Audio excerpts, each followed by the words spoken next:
Hi, I'm Gary Neuman, author and psychotherapist. Well, toxic arguing is very intense. A lot of cursing, name-calling, really abusive. You feel like I'm in an abusive loop.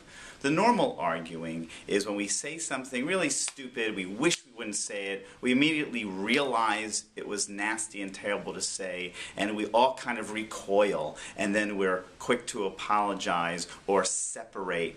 And then the difference also is that the toxic one, it keeps happening over and over again. We don't ever figure out how do we stop it. We just argue, and then we get tired, we run out of gas, we don't resolve anything, and then what do you know, a day later, a week later, we're right back into the same loop.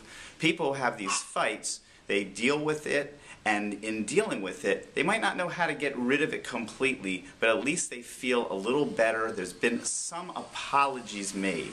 So couples will sometimes fight, and they'll tell me, oh, we fought until 4 in the morning and then we made up and went to sleep. What really happened was that they fought till 4 in the morning, they ran out of gas, and they just fell asleep. They didn't do anything to say, how do we resolve this problem? What are we going to say or do differently the next time this issue comes up? So, parent-child, whatever the issue is, what happens when it repeats itself? What are we going to do differently? How are we going to speak differently? Also, it's imperative for people to really learn that second from getting angry to taking some action. Now, this takes a little bit of training for yourself. The brain gives you time between the anger and verbalizing something horrible or doing something horrible. And learning for yourself, if you're one of those angry people, that at that moment that I'm getting angry, I might not know what else to do. That's why you turn around, walk away. It doesn't make you weak, it makes you strong to see that I can control myself and not just vomit my anger out.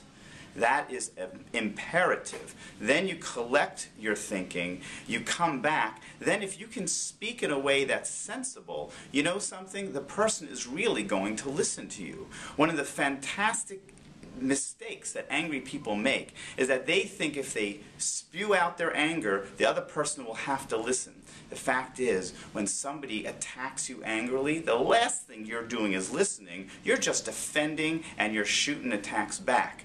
It's when you can compose yourself and talk from your heart and say calmly what you really mean, that's the only time that the other person is really going to be listening to you.